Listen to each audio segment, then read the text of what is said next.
Bonjour à vous, bienvenue à Remue Ménage. Aujourd'hui, on accueille Pierre-Luc Racine. Bonjour. Allô. Ça va bien? Absolument. Merci de me recevoir, mon Dieu. Oui, mais merci de ta présence. Oui, en fait, ce qui est le fun, c'est qu'à TVSO, il y a comme 7 ans, quand j'ai commencé à être humoriste, j'avais eu une entrevue justement de ce genre-là. Fait que c'est le fun de refaire ce genre d'entrevue-là comme 7 ans plus tard, voir qu'est-ce qui a changé, qu'est-ce qui est devenu moi, tu sais. Fait que c'est oui, le fun. Ben absolument. Ouais. Puis ça a-tu changé ici aussi? C'était pas ici, c'était dans un auditorium dans le coin. Genre, il y avait comme loué une salle de spectacle dans une école secondaire.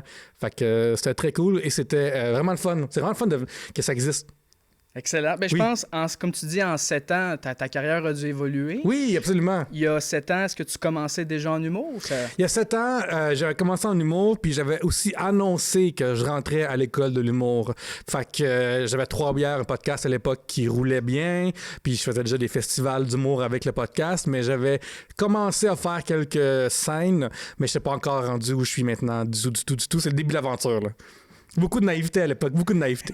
Beaucoup de naïveté. Ouais. Excellent. Ben, justement, c'est de savoir un petit peu ton parcours de vie, ton parcours scolaire, parce que tu as un parcours, je vais dire, différent. Tu es un humoriste avec un parcours différent des autres. Absolument, c'est ça qui est fun. Genre, je trouve que ça amène de l'unicité, puis je trouve que ce qui est bon en tant qu'artiste, c'est de prendre dans son histoire plein de morceaux, puis d'assembler avec ça des œuvres d'art vraiment le fun, ou juste d'avoir de quoi raconter différent que des histoires de show.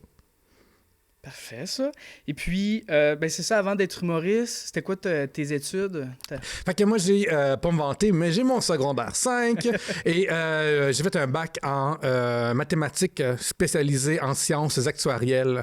Ça m'a permis d'être actuaire pendant 10 ans de temps. Fait que pendant que je suis actuaire, c'est-à-dire mathématicien des finances, mettons, ben j'ai comme commencé à faire des projets humoristiques sur le côté, puis finalement, ces projets-là ont tellement grandi que ça m'a donné envie de me lancer carrément dans l'industrie. Puis c'est ça qui s'est passé. Fait que t'étais actuaire, puis tu faisais de l'humour, c'était un passe-temps? Oui, absolument. Au début, on n'avait aucune motivation, pas initiative, mais genre, on n'avait pas d'autres idées qu'avoir du fun. Puis ça, c'est le fun parce que ça enlevait beaucoup de pression. Que le projet marche ou pas, nos vies n'en dépendaient pas. Dans le temps, moi puis mon meilleur ami, Yannick Belzile, on avait juste comme une passion pour les deux, pour les podcasts d'humour. Puis on trouvait qu'au Québec, il n'avait pas vraiment encore. Puis quelqu'un pourrait dire qu'il n'a pas tant que ça aujourd'hui non plus, en ce qui me concerne. Ah oui? Bien, je pense qu'il y a beaucoup de podcasts d'humoristes, mais est-ce que le but principal, c'est de faire rire? Pas toujours. Il y a Sous-Écoute qui le fait très bien, Couple ouvert. Mais à part de ça, je trouve qu'il y a beaucoup de podcasts qui... Le but premier, c'est pas nécessairement de faire rire, c'est de parler de discussions plus sérieuses ou de sujets plus sensibles souvent. OK. Puis Trois-Bières, c'était ça justement, le principe, c'était de faire rire puis pas que ça devienne... Notre but, à la base, c'est d'avoir du fun entre nous autres. Okay. Puis ce qui est drôle, c'est que quasiment plus que 10 ans après, Yannick et moi, on a reparti notre podcast qui s'appelait Les Contenudistes.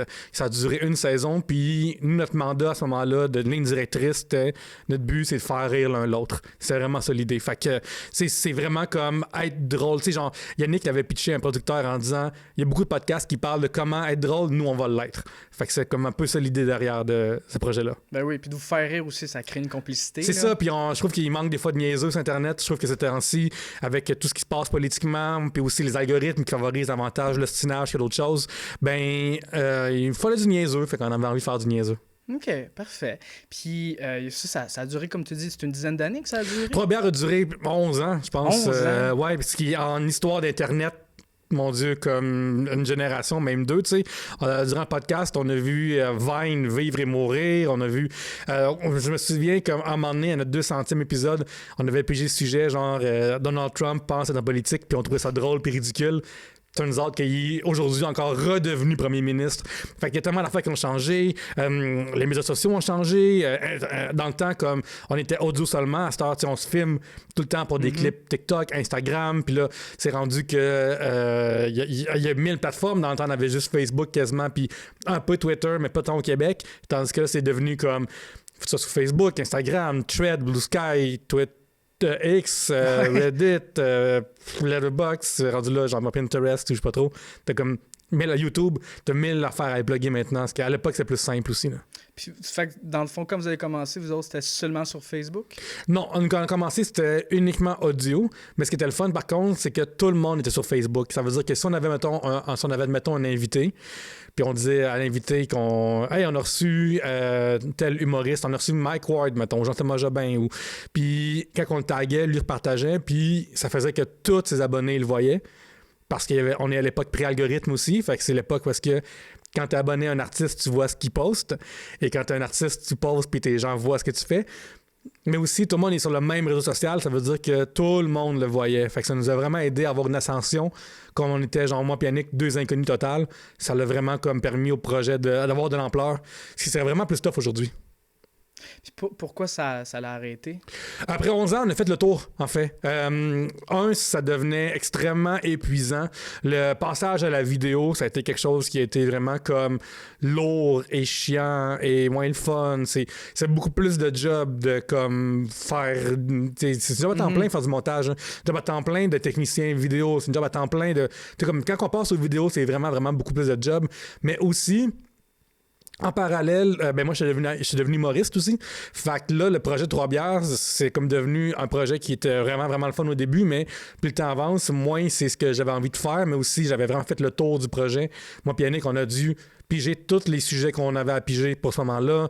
On a compté nos histoires 1000 fois. Puis ça devenait comme plus tough, là, comme faire du booking. Ça prenait du temps de... Ben, tu sais c'est quoi? Ça prend du temps de comme te faire choquer, te faire dire « Ah oui, moi, j'aimerais ça venir, mais cette date-là... » Fait qu'il y a beaucoup de jobs de... Il y a beaucoup de jobs qui devenaient genre pu faire rire mon ami, qui prenaient beaucoup trop de place. Puis moi, j'ai envie de faire rire mon ami. Puis tu vois, comme cette semaine, je suis allé boire la bière avec mon ami Yannick.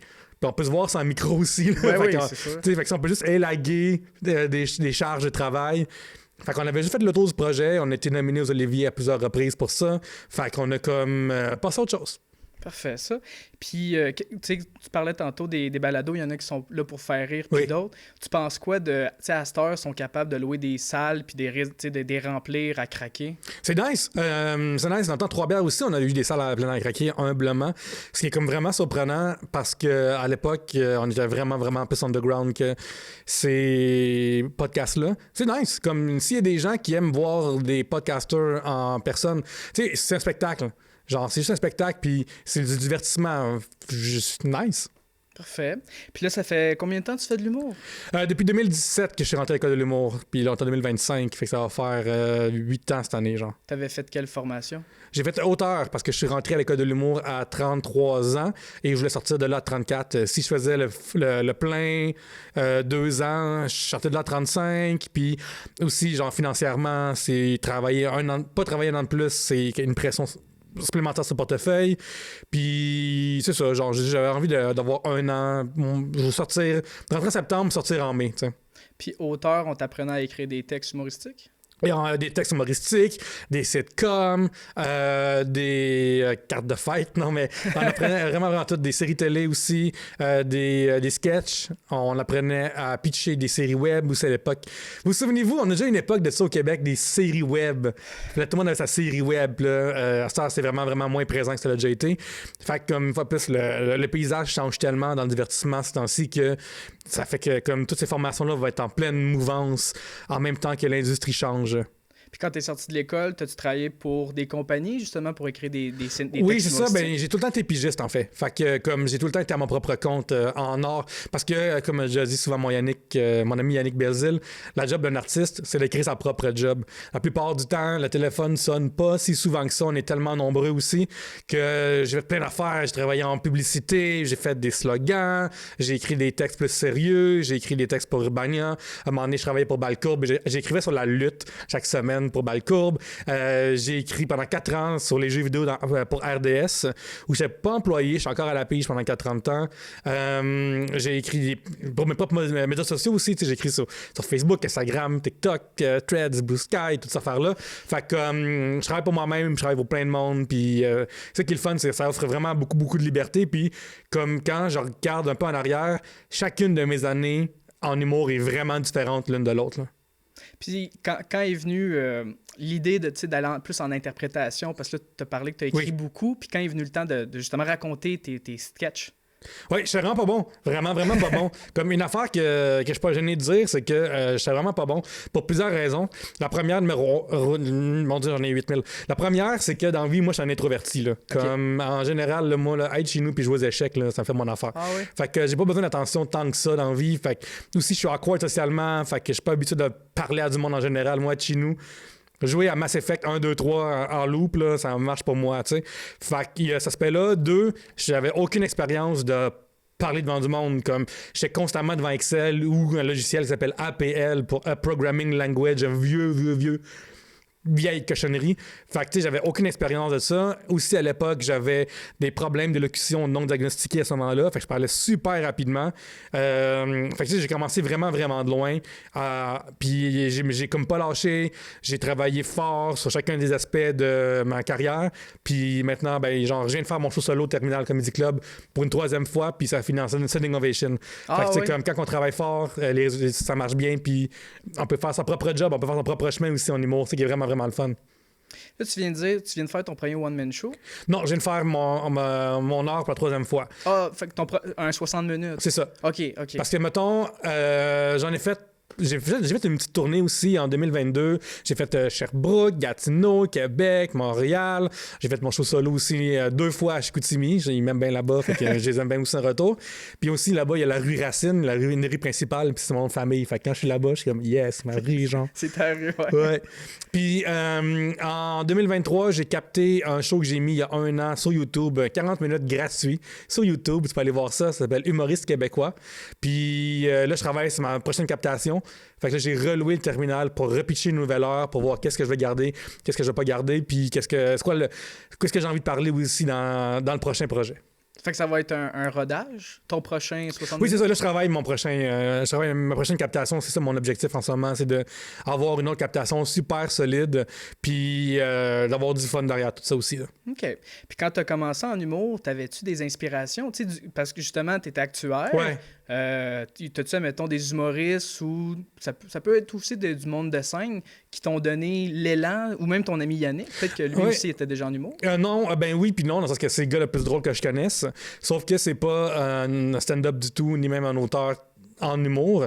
Il est un auteur dans les jeux vidéo, par contre, puis il écrit vraiment le fun. Allez voir les jeux de Tribute Games.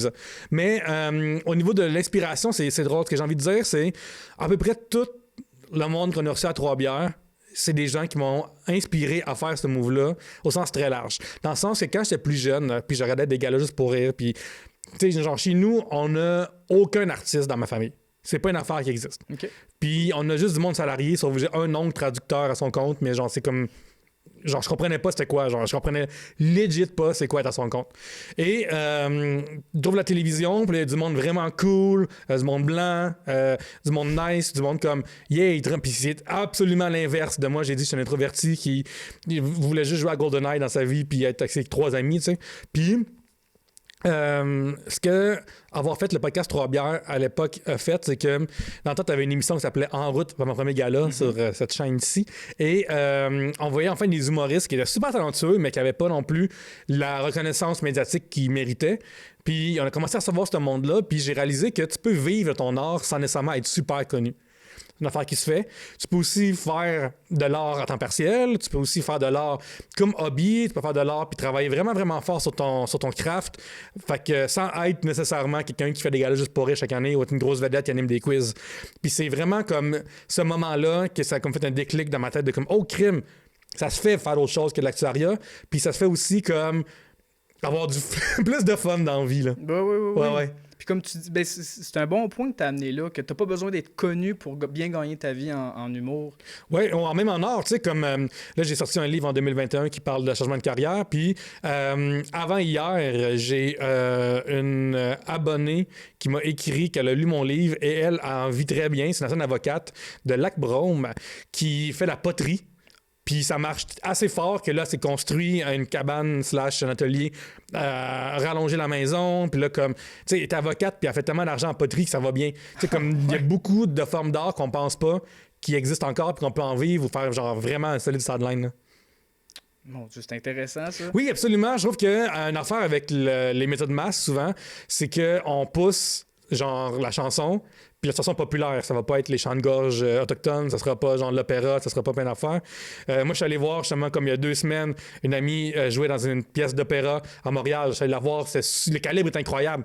Comme, genre, il y a plein d'artistes talentueux au Québec qui sont pas à la télévision parce que ça pogne juste moins ou parce qu'ils n'ont pas été choisis par l'industrie nécessairement ou par des gérants ou des boîtes de production. Mais comme, tu sais, il manque pas de styles de danseurs différents, de danseuses différents aussi, de théâtre. Mon Dieu, il y a tellement de genres d'art qui existent au Québec. Mais comme la télévision souvent propulse l'humour et de moins en moins l'humour en fait, là, comme il n'y a quasiment plus rien de stand-up genre des jokes là, à la télévision, mais aussi comme la chanson aussi, ça passe beaucoup à la télévision, la danse de temps en temps avec quelques téléréalités si on veut de compétition, mais sinon comme tout le reste n'existe pas. Genre, le mime n'existe pas. Le pantomime, la sculpture, c'est pas quelque chose qu'on parle à la télévision. La peinture non plus. Pourtant, il y a des gens, en ce moment même au Québec, qui sont des peintres super talentueux, qui en vivent super bien. Puis on n'en parle pas.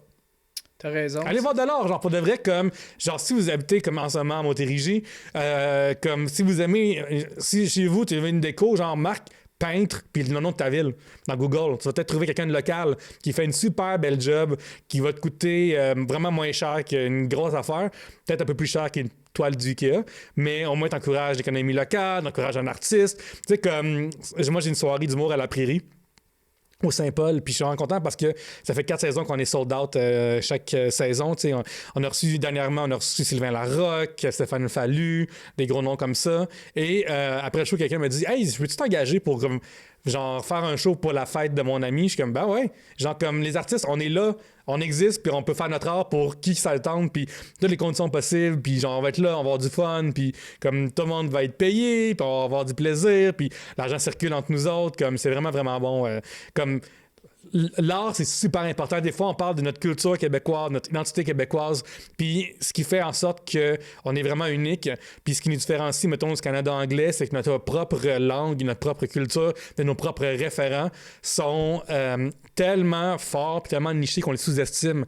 Ce que je veux dire par là, c'est qu'il y a des jokes sur le Dickens ou la belle province ou des choses extrêmement québécoises. C'est ça qui marche vraiment le mieux parce que c'est nous autres qu'on parle sur une scène. Puis on peut peindre des choses québécoises aussi. Nos propres paysages sont tellement différents de ceux d'ailleurs. Fait que j'encourage vraiment genre les gens à sortir de chez eux plus souvent, puis je sais quand t'es à la télévision, puis c'est genre weird de dire ça, mais de comme aller voir ce qui se fait sur une scène, aller voir ce qui se fait dans des salles de projection moins connues, tu sais, comme souvent on a tendance à... Je trouve que les médias ont décidé que les gens connus allaient être connus, puis après, il faut faire des compétitions. Tu sais, on est rendu à une époque de compétition, dans le sens que, comme dans les années 90, tu pouvais être chroniqueur dans une émission facilement. Là, de nos jours, il faut que tu gagnes une compétition télé pour être chanteur, il faut que tu gagnes une compétition d'humour pour être humoriste, il faut que tu gagnes une compétition de danse pour être danseur. Mais il y a plein de monde qui passe pas à travers ces niveaux-là, puis ça fait en sorte que des fois, on a comme éduqué les gens à « Ah, s'il n'est pas connu, il n'est pas valide. Mais il y a plein d'artistes super talentueux, super valides qui se promènent au Québec, que tu sois genre à Ville-Marie ou Témiscamingue, à Montréal ou genre à Châteauguay, il y a des soirées d'humour, il y a des galeries d'art, il y a quelqu'un qui fait de quoi qui pourrait t'intéresser, puis faut pas attendre qu'on se fasse dire genre ah ouais, cet artiste-là, genre il a le saut d'approbation de telle boîte de production. Il est comme non, il fait sa vie puis il est déjà super, super bon. Tu parles beaucoup d'art. Tu considères-tu que l'humour, ça serait une forme d'art? L'humour, c'est une forme d'art qui a ses propres avantages et ses propres inconvénients. Dans les plus gros inconvénients du stand-up particulièrement, c'est qu'on doit faire rire tout le monde en une fraction de seconde. Ça veut dire qu'il faut que quelqu'un dans la salle qui a 22 ans puis ma mère de 73 comprennent la joke. Fait que ça implique que tu peux pas être trop niché, tu peux pas non plus être trop creux. C'est aussi une forme d'art qui nécessite souvent un rire régulier pour avoir une vague. Fait que forcément, il y a moins de place pour des choses souvent plus sérieuses ou plus creuses au niveau du sujet souvent, tu sais. Comme même... mais tu vois, par exemple, aussi, une fois par année, je fais un spectacle d'humour, le Geek Show, à l'Otakuton. Fait que là, on fait des jokes super geeks sur les Sims ou Animal Crossing ou Mario Kart. Là, je peux y aller avec des blagues plus nichées. Mais comme ça, c'est l'inconvénient du stand-up.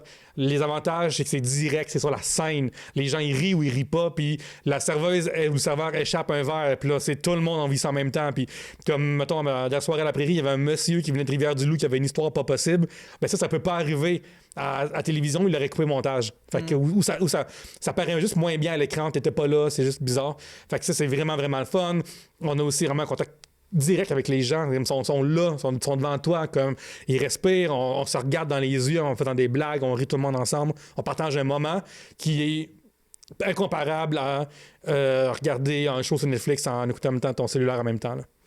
Puis tu considères-tu que c'est un dérivé du théâtre ou ça devrait même être un 8e art? Ça dépend de ce que tu as envie de faire. Genre, il y a comme... dans le temps, les Français, particulièrement, ils faisaient beaucoup ce qu'on appelle le 4e mur. C'est-à-dire qu'ils faisaient un personnage, puis ils parlaient au public comme si c'était comme derrière. Fait que là, ah oui, bonjour. Puis là, comme ils parlent à leur blonde, puis on chicane avec leur blonde qui n'est pas là. Moi, je pense que ultimement, c'est devenu sa propre affaire. C'est devenu sa propre affaire, mais il y a des formes plus théâtrales de stand-up aussi. Puis ce qui est fun avec l'art, justement, c'est que quand on essaie des fois de peut-être le trop formater, ça exige des contraintes qui peuvent des fois nuire à son exécution. OK. Puis là, tu parlais de devoir faire rire quelqu'un de 22 ans, quelqu'un de faire rire du 3e âge. T'es-tu rendu encore là d'avoir T'es-tu rendu plus avec ton public ou t'es encore un public grand spectacle? Il y a les deux. Comme mettons, quand j'ai été au terminal, je m'en faire mon show, j'ai fait une grande allée à Québec, la salle Lanty à Québec, ça c'était mon monde qui est là. Fait qu'avec mon monde, je peux profiter pour faire des blagues qu'eux ils vont comprendre davantage. Mais tu sais, genre, je suis un humoriste qui circule à travers le Québec. Fait que tu sais, si tu me demandes de venir jouer à ta soirée à Châteauguay, je vais m'arranger pour que tout le monde comprenne ce que j'ai envie de dire. Puis, fait que ça va dépendre, tu sais, comme quand que tu sors ta nourriture, si t'es avec ta famille ou avec le premier ministre, ça va être d'autres choses. Puis peut-être que dans un des deux, il va y avoir du poison. OK. Puis, c'est-tu fatigant de devoir adapter son texte? C'est juste la vie, fait que c'est le fun. Tu sais, comme dernièrement, j'ai eu un tournage pour Notre-Dame du stand-up qui est pour Urbania, vous pouvez le voir sur YouTube. J'arrive sur place et le public est homogène, 23 ans, blanc, super, qu'on appellerait woke, puis je me considère quelqu'un qui est sensible aux causes. Okay. Puis je me souviens être comme, oh, OK, ça va être une crowd vraiment différente de celle que j'avais hier, quand que j'étais à, je pense, Drummondville, où est-ce que la moyenne d'âge c'est 50, blanc, puis les gens crasses, eux, ils veulent, tu sais. Fait que c'est juste comme, ben, comment je m'exprime, puis comme, quelle facette de moi je présente à ce moment-là. Fait que t'es capable de t'adapter, c'est ça que t'es en train de dire. On n'a pas le choix. T'as pas le choix. Tu finis par le faire. Okay. Parce qu'à un moment donné, genre, tu peux pas arriver avec une seule proposition, puis si ces gens-là veulent pas s'asseoir, t'es là, puis t'es comme... Bon, ben, moi, j'avais juste une seule recette aujourd'hui, puis vous aimez pas ça, fait qu'on va tout le monde avoir un malaise de 15 minutes, là. Puis la plus, non seulement un malaise de 15 minutes, mais c'est le 2 heures en revenant chez vous aussi, là, dans le silence total, là, comme, ça, c'était bizarre pour tout le monde. Fait que c'est sûr qu'à chaque fois qu'il y a un public, ben, t'es comme, OK, ben, tu sais, si ce numéro-là marche moins, je change de numéro sur le moment, puis ça fait en sorte qu'on a plus, tout le monde a plus de plaisir.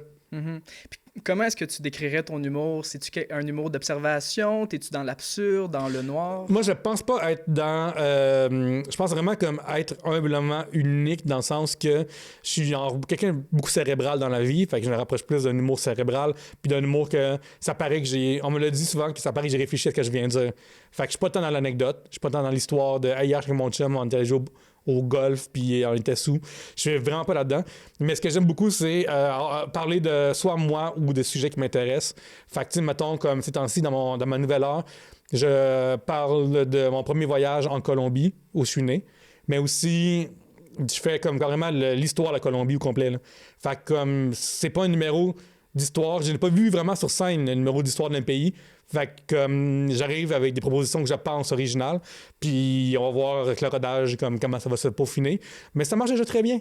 Oui? Ouais. Est-ce que c'est difficile d'être authentique? Oui, parce que ce qui se passe, c'est que, genre, surtout en stand-up, il y a comme deux choses. Il y a ce qui, toi, te fait rire, puis il y a ce qui fait rire les gens. Puis le diagramme de Venn, le spot au centre, là, c'est là que ça marche. Fait que des fois, il y a des choses là, que tu fais sur scène, comme ça va être vraiment, vraiment drôle, puis ça marche pas pantoute. puis des gens qui font toi-même un petit peu moins rire, mais ça part, oh crime, ok, je savais pas que c'est fort dans même cette blague-là. Fait que, il y a ça qui existe. Puis, une des contraintes de cette forme d'art-là, c'est que faut qu'on joigne les gens au centre. Okay. Faut que les gens passent un bon moment. Fait que si je fais un numéro complet sur, mon Dieu, une affaire super, les hippopotames que Pablo Escobar a laissés en Colombie, puis en ce moment ils roulent encore, ben, il faut que j'amène le monde par la main à en parler. Puis si ça marche pas, puis c'est tout. Là. Comme, mettons, il y a d'autres formes d'art qui n'ont pas besoin. T'sais, la danse contemporaine, par exemple, eux, là, ils vivent leur affaire, puis t'es témoin, puis en général, comme ils vont pas te tendre de perche pour que tu comprennes nécessairement ce qui se passe. Le public, es-tu indulgent ou c'est un public sévère? Ça dépend vraiment où. Ça dépend. C'est qui est fou, c'est vraiment fou. Je trouve qu'il y a vraiment comme une différence entre le public de Montréal puis le public ailleurs de Montréal souvent. C'est vraiment, vraiment flagrant. Parce qu'à Montréal, premièrement, les billets sont moins chers pour la plupart des choses, mais c'est un style de vie vraiment différent, dans le sens que à Montréal, on sort plusieurs fois par semaine. Sortir, c'est pas une grosse affaire. On marche tout le temps. Ça fait que lorsque tu rentres dans une soirée d'humour, t'as pas nécessairement comme... T'as pas d'attente. Pas d'attente, mais je veux dire aussi, c'est pas... C'est une vidéo soirée d'humour, c'est juste correct, tu sais. Fait que des fois, ils sont un peu plus durs à aller chercher. Tandis que si on vient, mettons ma soirée à la Prairie, ben eux, premièrement, ils ont des enfants dès comme 23 ans. Tu sais, à Montréal, on n'a pas d'enfants comme à 32, 33, tu sais. Ça fait en sorte que, ben là, eux, pour sortir ce soir-là, il y a une gardienne. Fait que là, c'est leur sortie du mois. Puis comme c'est une soirée qui est mensuelle, fait que si tu manques celle-là, c'est 2 mois après, t'en as pas. Fait qu'il y a une excitation qui est plus effervescente souvent en dehors de Montréal qu'à Montréal en particulier, en général. Comme c'est pas tout le temps le cas, là, mais comme à Montréal, il y a un petit côté des fois plus blasé du public que le show est une parenthèse dans leur soirée. T'sais, ils vont boire une bière, ils vont aller au restaurant avec un ami, ils vont dans un bar pour voir soirée d'humour, après ils vont peut-être aller voir un film, peut-être ils vont aller faire d'autres choses encore. Tandis que pour des gens qui sont pas à Montréal, le show, c'est l'événement. Là. Fait qu'il y a comme genre de « Ah, je suis venu ici, là. » C'est comme, genre, c'est spécial. Fait que c'est vraiment, vraiment le fun. Jouer en dehors de Montréal. Ben là, est-ce que ça donne moins le goût de jouer en dehors de Montréal si justement les attentes le goût, j'aime plus ça. Ah oui? Parce que le public est plus fébrile, ils ont envie plus d'être là, ils sont plus de ton bord en partant souvent, ils ont moins le « impressionne-moi ». Mais ce qui est fun par contre à Montréal, c'est qu'ils sont plus aussi sont souvent habitués à avoir plus d'humour aussi. Fait qu'ils sont plus souvent des fois avec d'autres propositions différentes aussi, plus flyées par moment. Intéressant. Y a-tu des endroits à Montréal, justement, que tu préfères jouer qu'à d'autres places? J'aime beaucoup jouer au Terminal Comedy Club. Genre, c'est une place que... Voilà, ici. C'est une place que j'aime beaucoup, beaucoup, beaucoup en particulier. Sinon, j'avais mes propres soirées d'humour aussi que j'animais, puis je produisais, puis j'essaie d'en partir d'autres. Comme j'aimerais ça avoir un autre, genre, soit bimensuel ou mensuel à Montréal. C'est quand même le fun. Ça permet de tester du stock, puis aussi, comme, tu sais... Une fois plus, le billet est moins cher à Montréal, fait que les attentes sont un peu moins élevées aussi. Fait qu'il y a comme, c'est vraiment genre 2 scènes vraiment, vraiment différentes en général. OK. Selon toi, une qualité que ça prendrait, ou que ça prend pour être humoriste? Ça prend de l'autonomie et de la discipline. Avant tout. Dans le sens que t'es ton propre... Quand t'es un artiste, tu es un courtier de propriété intellectuelle. Fait qu'il faut que tu crées ta propre propriété intellectuelle, puis après, il faut aller la vendre à du monde, ou la louer, tu sais. Fait que, vraiment, pour la créer, si t'écris pas des jokes, t'en auras pas de nouvelles jokes. Si tu penses pas des choses par rapport à l'humour, ça avancera pas, puis après, il faut que tu ailles cogner à des portes pour les vendre à des gens, ou faut que tu crées un événement. Fait que là, tu sais, mettons, moi, pour ce job-là, j'ai appris les médias sociaux, le graphisme, le montage vidéo, j'ai appris à essayer de m'habiller comme du monde, j'ai appris à mieux parler, j'ai appris à animer, j'ai appris à booker, j'ai appris à entretenir les gens, mais avec les gens. Oui. Comme il y a 1000 affaires que j'ai apprises avec ce job-là. Puis pour ça, genre, il faut absolument que tu fasses, à moins que tu aies comme l'industrie te choisisse, puis là, des gérants font ta place. Fait que, genre, si tu es un artiste, il faut que tu fasses tes propres affaires. OK. Puis, tu trouves-tu que ça a été Ben, attends, trouves-tu que ça t'a mis des bâtons dans les roues de commencer plus tard ou t'aurais aimé ça dès 20 ans être en humour? C'est une super bonne question que je me demande régulièrement. Je pense qu'il y a des avantages des deux bords. Commencer plus tard, ce qui est le fun de ça, c'est que je me connais davantage déjà. Fait que j'arrive déjà avec mon premier numéro que j'ai fait, il a fini par c'est que j'ai traîné longtemps, puis dans mon show sur YouTube, ça parle de mon adoption. Tu fais d'avoir été adopté. Je sais pas si j'aurais eu la maturité d'avoir des angles intelligents pour ça. J'avais commencé comme 15 ans avant. Une affaire qui nuit, par contre, c'est... là, t'arrives, j'ai 35 ans, 34 ans, j'arrive dans des shows où tout le monde a 10 ans ou moins que moi, puis je pense que ça m'a peut-être nuit à avoir des liens avec les autres, parce que j'ai vraiment juste une grosse différence d'âge. Puis quand t'es plus jeune, ça... genre, il y a un moment donné, il y a un âge que tu parles au monde plus vieux plus souvent, mais quand t'es plus jeune, c'est pas encore le cas. Fait que ça peut-être que ça l'a nuit aussi à mon intégration en général. OK. Ben, peut-être quand tu commençais, Oui, sûrement. c'est ça, Là. absolument. C'est ça que tu disais, Ouais. que tu t'es rendu compte qu'il y avait des défis à relever que nécessairement que tu connaissais pas. Oui, absolument. Mais, tu sais, rendu là, à cette heure, après tant d'années justement en humour, y a-tu d'autres défis qui sont à relever ou t'es pas mal rendu, bon, peut-être pas à ton cogite, là, t'es peut-être pas à ton maximum? Ben, c'est une super bonne question parce que des fois, je me le demande parce que l'industrie aussi est en changement. Puis il reste plus tant d'opportunités en général, tu sais, dans le sens que, comme mettons, je travaillais pour Bell Media dans les jeux vidéo, puis les médias de masse c'est difficile. Parce que, genre, Internet est difficile, les plateformes se continuent, mais aussi, mettons, si t'as l'ambition de faire un gala dans la vie, ben, il reste comédia, mais ils seront les seuls. Dans le temps, t'avais juste pour rire et comédie. Maintenant, t'en as juste un. Fait que là, faut que tu rentres parmi les 1 million qu'on est. Faut que tu sois choisi pour l'audition premièrement, puis après, faut qu'ils te prennent. Fait que c'est comme. Fait que c'est en dehors de ton. En dehors de tes possibilités. Il n'y a plus d'émissions comme En route qui existent non plus. Fait que je pense que. En ce moment, l'idée, c'est de créer ses propres objectifs aussi. Puis moi, un de mes objectifs principaux, c'est d'avoir du plaisir en faire ce que je fais. Okay. Fait que moi, j'ai vraiment du fun à faire ce que je fais. Je travaille sur ma prochaine captation. Tu sais, celle qui est sur YouTube, et elle a frappé le 25 000 visionnements. Puis je suis full fier parce que quand je l'ai mis en ligne, j'avais comme 230 abonnés. Puis là, malgré tout, j'ai réussi à accumuler en masse de visionnements, puis le monde a aimé ça, fait que je suis full content. Puis là, je reste la prochaine, fait que comme il y a tout le temps de quoi faire, puis je pense que si à un moment donné, j'arrivais à être cette année où j'ai atteint le sommet, où j'ai plus envie de rouler cette bosse-là, j'aurais juste arrêté. Mais pour le moment, j'aime vraiment ça. C'est fun de connecter avec des gens, c'est fun de conter mon histoire, c'est fun d'avoir du plaisir. Alors, c'est niaiseux, mais c'est fun d'avoir du plaisir. Je comprends. On va prendre un petit peu d'eau. Ben, allons-y. Puis là, t'es en temps plein en humour? Oui, absolument. Est-ce que l'actuariat te manque des fois? Absolument pas. Okay. Ce qui me manque, par contre, c'est d'avoir un salaire qui rentre aux 2 semaines. Ah oui? Ouais, absolument. Comme ça, c'est des journées de vacances. C'est pas journée de vacances. Journée de maladie, ça n'existe pas non plus. Fait que comme des fois, il y a ça qu'on pense pas, mais parce que des fois, en tant qu'artiste de scène, notre nom arrive, on rentre, on fait la comédie, puis on sort, mais il se passe 1 million de choses en arrière, dont être malade des fois, puis tu te pointes pareil, puis tu fais la job parce que c'est ta job. OK. Puis, c'est ça, c'est-tu un problème que ça soit un horaire varié? Parce que c'est pas du 8 à 5. C'est une force de faire un horaire varié. Ah oui? Ouais, tu peux faire ton épicerie quand il n'y a personne. Tu peux prendre des rendez-vous chez le médecin ou chez le dentiste n'importe quand tu veux parce que les gens travaillent. Fait que partout.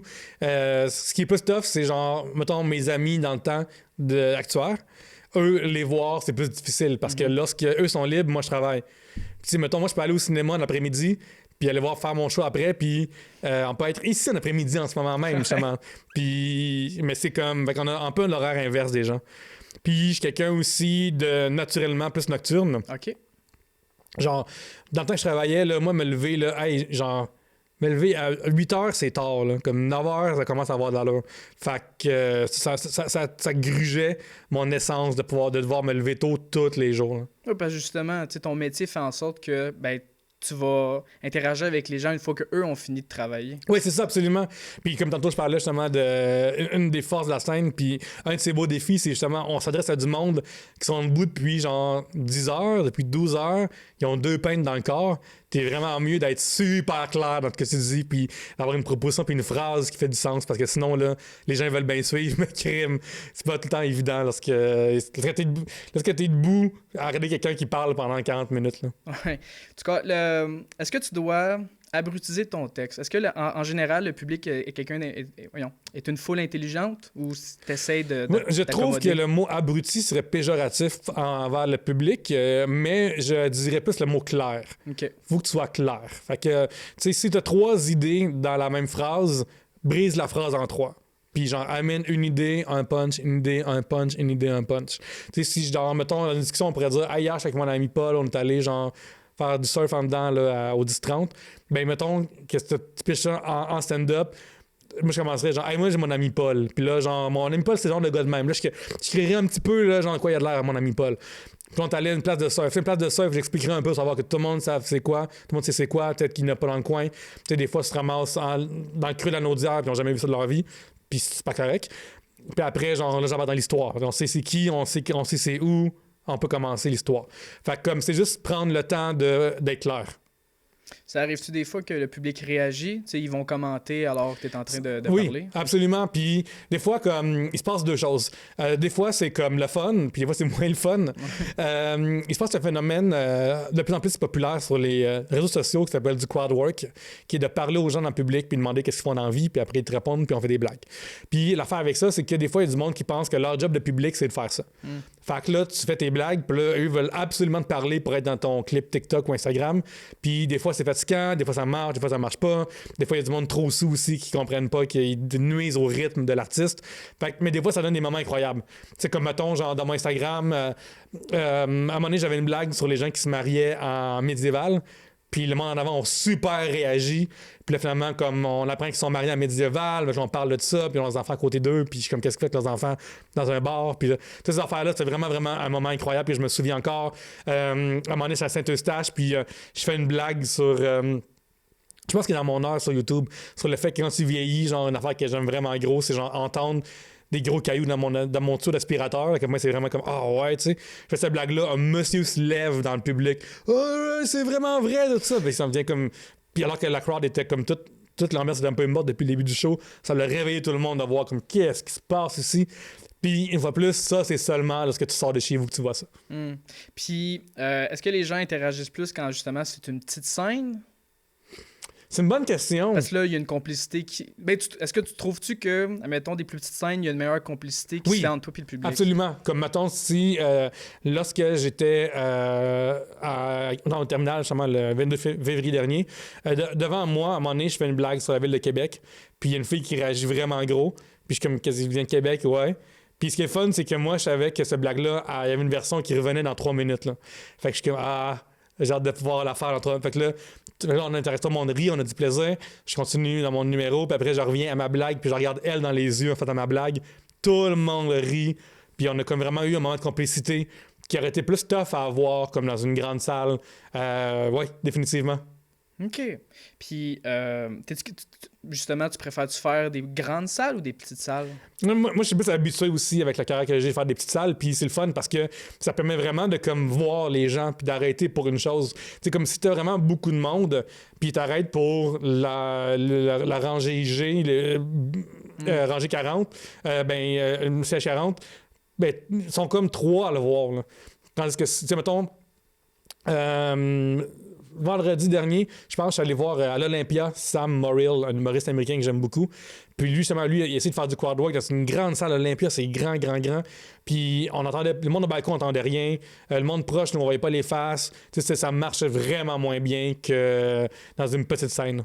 C'est intéressant ce que tu dis. C'est pas parce que tu es humoriste que tu dois t'empêcher d'aller regarder justement d'autres artistes qui te plaisent. Faut voir plein d'affaires. Comme en tant qu'artiste, en tant qu'humoriste, j'aime ça voir d'autres artistes. Je trouve ça super inspirant. Je trouve ça vraiment, vraiment nice. Puis Sam Morrill, c'est un gars que j'aime beaucoup à la base. Fait que je suis full content. Puis sa première demi-heure était vraiment, vraiment le fun de son show.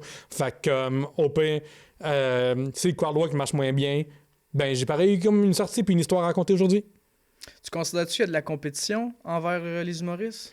Oui, probablement. Je pense que les gens ne réalisent pas à quel point que c'est plus comme jouer au golf. On fait notre propre affaire tout seul, puis de temps en temps, on a un tournoi.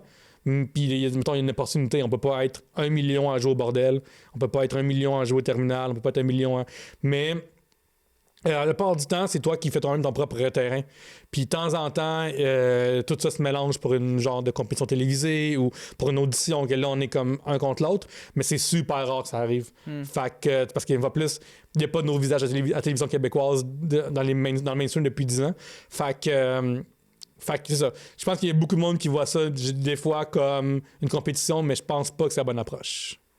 C'est-tu un défi, tu sais, des fois, de ne pas piétiner sur le matériel de quelqu'un d'autre? On vit dans la même société. Moi, dans un de mes premiers shows, j'avais une joke qu'à un moment donné, j'étais dans un atelier dans le temps d'humour, puis il y a un gars qui me dit « Hey, ta joke, j'ai déjà vu. » Puis je suis comme « Ah ouais, c'est qui? » Puis là, il réfléchissait, puis « Ah oui, c'est toi que j'ai vu cette blague-là à faire il y a comme 2 mois. » Je suis comme « Bon, OK. » Puis finalement, cette blague-là, elle se passait bien, mais je trouve qu'elle se détourne dans une joke, fait que j'ai comme juste remisé. Puis... il y a 4 ans après, j'ouvre Netflix et je regarde un special de Dimitri Martin que j'aime beaucoup. Et sa 3e joke dans son show, que j'avais jamais vu avant, c'était exactement la même que moi j'avais faite en 2017. Ah oui. Parce qu'on vit dans la même planète, des fois on a la même observation. Puis la raison pourquoi je l'ai enlevé, c'est que c'est une joke qui a rapport aux matières fécales. Genre, okay. ma joke c'était genre... Moi j'avais un chien dans le temps, puis je parle de mon chien, de promener mon chien, puis je vais être comme... C'est bizarre le point de vue de mon chien quand il fait ses besoins, tu sais, comme parce que moi, il me voit moi qui se penche puis qui ramasse méticuleusement son tas puis qui fait un nœud puis je pars avec puis il doit être comme ce gars-là, il collectionne ma merde, qu'est-ce qui se passe, tu sais? Puis Dimitri Martin, il a exactement la même joke. Ah ouais. 3e joke de son show, j'étais comme chez nous. Je me souviens, j'avais de manger du bag parce que je suis un artiste et je suis comme wow. Genre, j'ai comme dû cette même idée-là. Fait que ça arrive vraiment régulièrement, là, les blagues. Puis c'est la vie. Puis après, on s'en parle, savoir comme est-ce que c'est tellement commun qu'on a manqué d'originalité ou c'est juste que, ben, on a tout arrivé à un moment donné une joke à un moment donné qui est similaire, là. Fait que c'est ça, tu penses tout de suite à l'originalité à la place d'aller accuser pour pas diffamation, mais justement, mais comme copiage, tu il y a un principe en humour qui s'appelle le rire aveugle, qui est un procédé humoristique qui est comme, genre, tu sais, il se passe une scène, puis après on dézoome, puis on réalise l'absurdité en dézoomant un peu la situation, fait qu'on révèle quelque chose. Puis, je pense qu'il va y avoir beaucoup d'humoristes débutants, comme mettons au Gong Show. Tu vas voir souvent les gens faire ce procédé-là avec leur famille. Hey, j'étais en show, là, puis à un moment donné, quelqu'un s'est levé, puis m'a dit t'es pas bon, hein, puis j'étais comme, oh, calme-toi, papa. Tu sais, ça, c'est genre. Mais cette blague-là, genre de ton père ou ta mère qui est un rire aveugle caché, c'est tellement fait que si quelqu'un fait ça, c'est pas qui a volé quelque chose, c'est juste qui est pas original. Fait que des fois, c'est juste. Être le premier à faire une affaire, c'est un sentier tellement battu que c'est pas une affaire.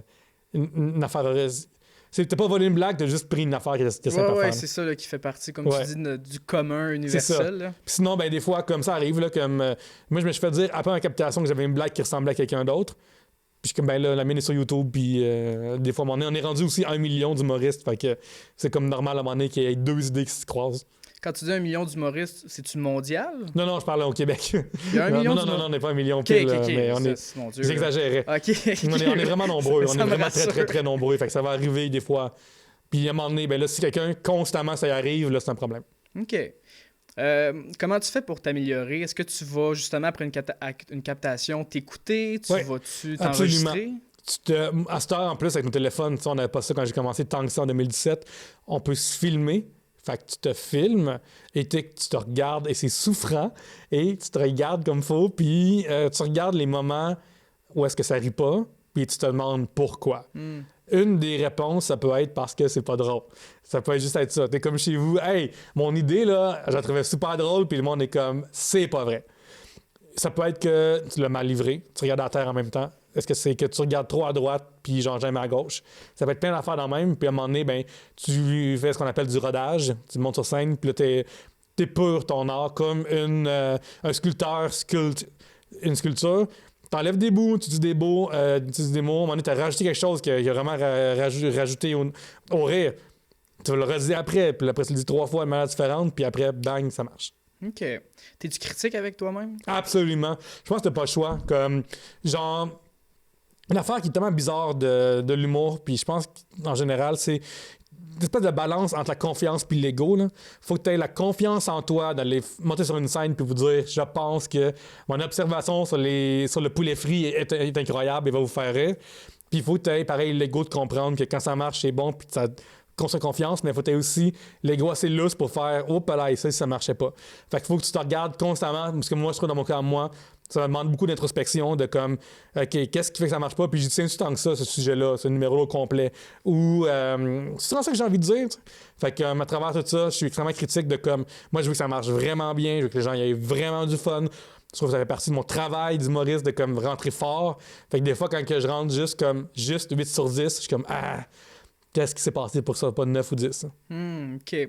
Puis là, est-ce que avoir un agent ou un metteur en scène, pour toi, c'est quelque chose d'important ou tu es capable de faire ça toi-même? Ben, en fait, moi, à ce temps, je fais tout moi-même. Fait que ça aiderait ma vie. Si quelqu'un voulait envoyer des courriels à ma place, je serais full intéressé. Et contactez-moi à Cassel Pierre-Luc sur Instagram. Le nom il apparaît ici. Donc, oui, ça me sauverait énormément de temps. Mais comme mettons, genre, pour ma première show solo en 2021, j'avais demandé à un de mes amis, j'avais payé une couple de piastres pour qu'il me regarde dans mon salon faire mon heure complet, puis placer des choses de même, ou placer des intentions, ou j'aimerais venir redresser comme certaines phrases, ou certaines intentions de jeu, puis on avait fait ça ensemble. Tu sais, comme. Je ne me promène pas avec un décor complet qui illumine à certains moments, là, mais comme il y a pareil des moments parce que, tu sais, mettons, par exemple, moi, une affaire que j'aime vraiment faire quand je fais mon heure à une place, des fois, je suis engagé pour faire une heure corporative aussi, dans une soirée d'humour ou dans un. Mettons, quelqu'un m'invite pour un party de Noël puis je fais des blagues. Moi, ce que j'aime vraiment gros, c'est finir le show. Voilà.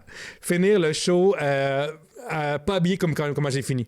Ça a l'air niaiseux, mais comme le jacket que j'ai à la fin puis celui que j'ai au début, je veux qu'il soit différent. Moi, c'est une affaire que j'aime vraiment faire. Sur mon heure YouTube, ça paraît pas tant, j'ai pas fait, mais comme en temps normal, comme je commence, puis le moment donné, je l'enlève pour parler d'une affaire, puis le moment donné, j'en remets un autre. Puis je trouve ça le fun que le photo finish d'un show, il est pas le même. Puis moi, je me souviens quand j'étais plus jeune, j'allais voir des humoristes, puis des fois, comme il parlait d'une affaire qu'il est à la pharmacie, puis il a appris quelque chose, puis là, je suis comme, hey, il y a 5 minutes, on était avec lui quand il avait 8 ans, puis qu'il s'est chicané avec sa sœur, comme qu'est-ce qui s'est passé, comme j'ai jamais vu la transition, puis j'aimais vraiment ça. Fait que comme j'aime ça, comme quand on a une discussion avec le public, puis qu'après j'ai plus l'air de la même affaire à la fin. Puis surtout aussi, je suis quelqu'un qui sue énormément.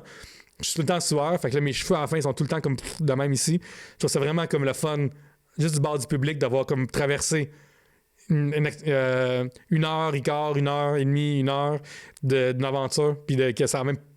Puis qu'on a comme tout changé, même physiquement. Pour quelqu'un d'introverti, ça paraît pas. Ben c'est ça l'affaire, c'est que moi, j'ai tellement pensé à ces choses-là que lorsqu'on me demande des questions, j'ai déjà pensé à ça.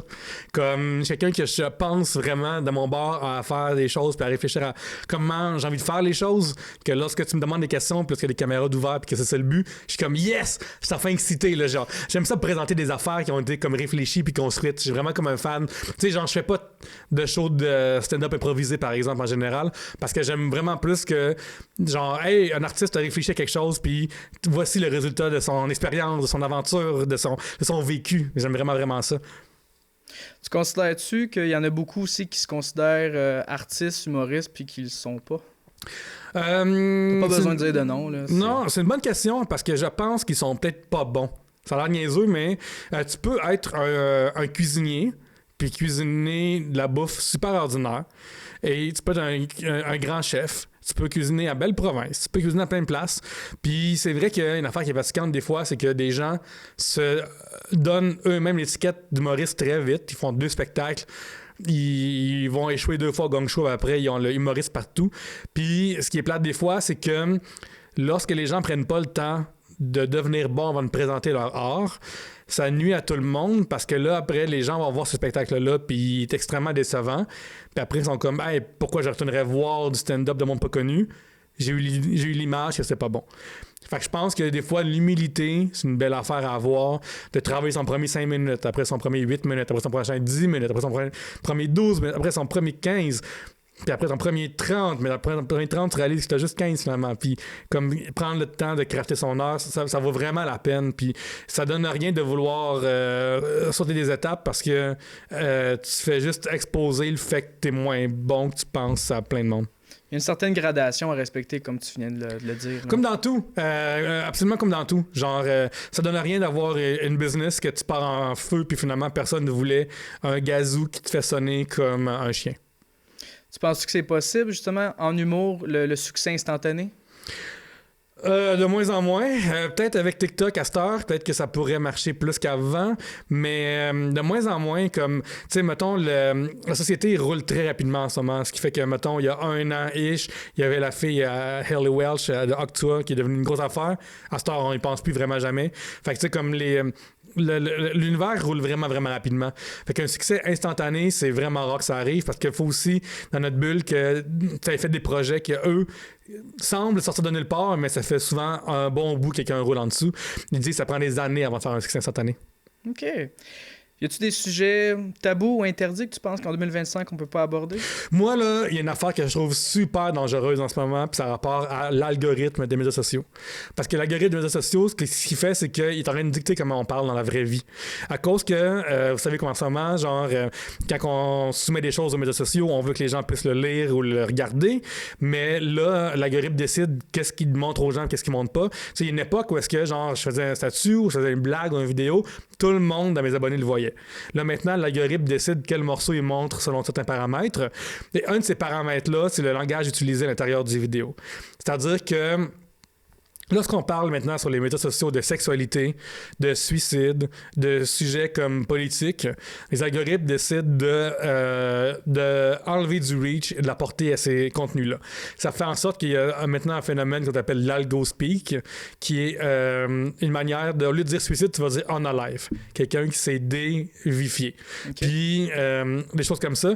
Puis ça fait en sorte que il y a des discussions super importantes. Comme mettons, dans mon show solo, il y a plein de sujets que je parle, comme dans j'ai une mention du mot suicide, mettons. Puis je sais que si je prendrais le clip de cette blague-là et je la mets sur Facebook, Instagram ou TikTok, elle n'aura pas de reach parce qu'il y a ce mot-là dedans. Pourtant, c'est une bonne blague, puis c'est un bon propos qui est derrière. Fait que je pense que en ce moment même, la censure est plus là qu'on pense, puis c'est plus important, puis dérangeant, puis grave qu'on pense, parce que la population se sert de plus en plus de ces médias-là pour s'informer et se divertir, puis mélanger des fois les deux en même temps. Fait qu'il faut vraiment faire attention à comme, genre, qu'est-ce qui nous permet de dire ou pas dire les plateformes en tant que telles, parce qu'elles sont en train de gérer pas mal de nos vies.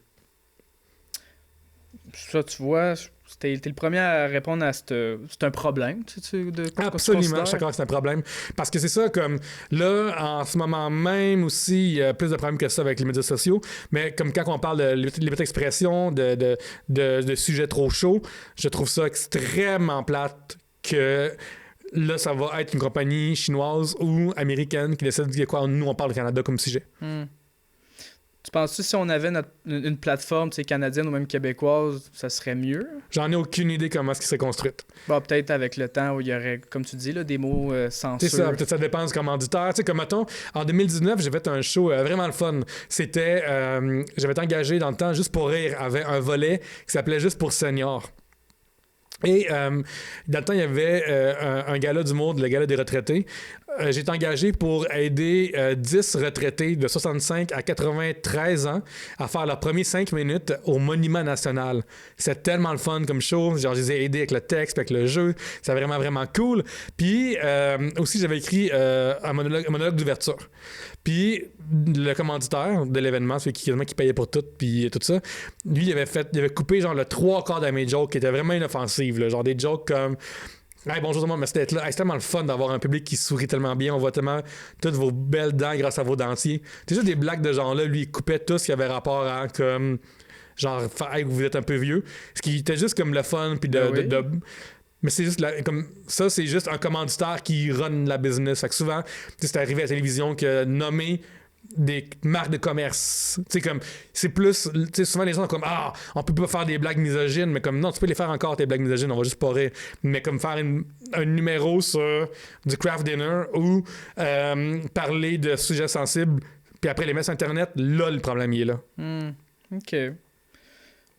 Mon Dieu. Puis, parce que ma prochaine question, ça serait, est-ce qu'un humoriste de nos jours peut promouvoir des spectacles ou être populaire sans les médias sociaux, justement? C'est une super bonne question. Je sais vraiment pas. Parce qu'en ce moment, genre, c'est la manière de le faire. C'est peut-être possible. Ça dépend de t'es qui puis t'es quoi. Tu sais, comme mettons, j'en ai parlé, moi, je suis un petit gars qui joue avec mes 3 amis, genre dans mon sous-sol à Mario Party. Mais comme si t'es un gars super, avec un super gros réseau, ça peut partir de là. Comme si t'as vraiment un bon réseau. Mettons, avec toi, t'es chum de l'équipe de hockey, puis en plus, t'es dans le Chevalier de Colomb, puis je sais pas quel groupe social que t'es après. Ben, comme, après, tu peux faire un show facilement, le remplir, puis ils sont comme 300 déjà facilement de même. Absolument. Fait que ça dépend vraiment d'où tu viens. Je pense qu'à un moment donné, il va falloir que tu l'annonces le show à quelque part. Mais comme je pense que ça peut se faire. Ça peut se faire. Ça doit exister des vedettes locales. Comme c'est sans doute que ça existe. Là. Ah, sûrement. On arrive bientôt à la fin. J'aurais peut-être 2 autres questions à te demander. Je suis là. Justement, tu parles beaucoup de tes présentations sur scène. Oui. T'es-tu quelqu'un qui aimerait ça essayer autre chose, que ce soit le théâtre, la télévision, le cinéma? Mais en fait, ces temps-ci, je suis en train de renouer avec l'écriture davantage. J'ai ma propre infolettre dans laquelle je dévoile les secrets de l'industrie. Comme par exemple, j'ai dévoilé dernièrement combien j'étais payé par RDS pour mon contenu. Aïe, aïe. J'ai dévoilé quoi aussi dernièrement? Plein d'affaires. Dans ceux qui sortent la semaine prochaine, j'ai parlé de la fois où quelqu'un m'a crié des menaces dans une loge. Fait que ça va être vraiment comme des gros morceaux que je suis prêt à dévoiler. Fait que ça, puis aussi, j'en sens la niaiseux, mais j'ai comme recommencé à jouer aux échecs. Fait que j'ai aussi mon blog sur chess.com que j'aime vraiment plus écrire. Fait que ce temps-ci, je suis plus dans l'écriture que dans d'autres projets, mettons, qui a rapport avec une caméra, mais ou la scène. La scène, j'aime vraiment la scène. Parce que essentiellement, j'ai eu le montage vidéo, c'est juste pour ça. Je te comprends. Mais comme tu sais, j'ai parlé plein de projets, j'ai fait le podcast. Mettons, en 2024, j'ai fait le balado Les Contenudistes. J'ai fait mon premier podcast scripté sur les mathématiques. Ça s'appelle Manger de maths, si vous voulez voir ça. J'ai 4 épisodes. Un de Pythagore avait une secte. Fait que je parle de toute sa secte à Pythagore. Le deuxième, je parle de la mathématicienne la plus badass de l'histoire des mathématiques, de l'humanité carrément. Une femme qu'on connaît pas assez, selon moi, qui a grandi à la Révolution française puis qui a changé l'humanité comme on connaît aujourd'hui. Je parle en troisième de si on joue ensemble à la roulette russe, qui devrait être le premier à jouer. Et mathématiquement, devrait-tu jouer en premier ou en deuxième? Et le 4e épisode, c'est comme comment gagner au Monopoly. Fait que j'ai scripté ça aussi. Fait que tu sais, comme je préparais mes propres projets. Mais vidéo, c'est plus tough, tu sais. Des fois, je fais des sketchs aussi de temps en temps sur mes médias sociaux, mais c'est vraiment plus rare. Ça me demande plus de ressources, plus de temps. Il faut juste pour filmer, il faut qu'il y ait un décor en arrière qui fait du sens, il faut qu'il y ait un costume qui ait du sens. Fait que, tu sais, comme mettons, cet été, j'ai été dans une vraie soirée de poésie, lire très sérieusement les paroles de la chanson thème de Mixmania, par exemple. Fait que j'ai filmé ça, mis ça sur les réseaux, j'ai fait des parodies de PL Jolicoeur, des parodies PC Jolicoeur, j'ai appelé PL Jolicoeur pour mon nom. J'ai fait aussi une parodie du gars qui crie pour les armoires en 1999 sur Instagram. J'ai fait ce gars-là était le Père Noël, mettons. Fait que j'ai fait plein d'affaires le fun, mais ça demande vraiment plus de ressources pour moi de faire des vidéos. Intéressant. Puis dis-moi donc, comme dernière question, justement, ben, on peut te voir sur les médias sociaux, mais prochainement, as-tu des dates d'autant de spectacles, de 60 minutes? Pour le moment, pas encore. J'attends de voir comme qu'est-ce que je pourrais faire où aussi. Je suis en train d'établir avec, genre, juste voir qui j'ai comme abonné sur les réseaux sociaux que je pourrais venir après solliciter pour venir voir mon spectacle. Et fait que je sais pas encore, mais j'ai une soirée à La Prairie pour le moment, tous les premiers mercredis du mois à La Prairie. Puis si vous êtes dans le coin Châteauguay, vous avez un restaurant, un bar dans le coin ou en Montérégie qui pourrait recevoir une soirée du mois. Ça fait depuis 2018 que j'en organise. À La Prairie, on est tout le temps plein depuis 4 saisons. Fait que venez voir ça. Puis je peux peut-être remplir vos propres salles aussi. Avec plaisir, avoir des invités, avoir du fun aussi. Parfait. Ben, Pierre-Luc Larracine, ça fait un plaisir de t'avoir à l'émission. Merci vraiment, Justin. Et puis, revenez-nous la semaine prochaine. Absolument. Ben oui, absolument. Puis allez me suivre sur mes médias sociaux aussi avant de partir.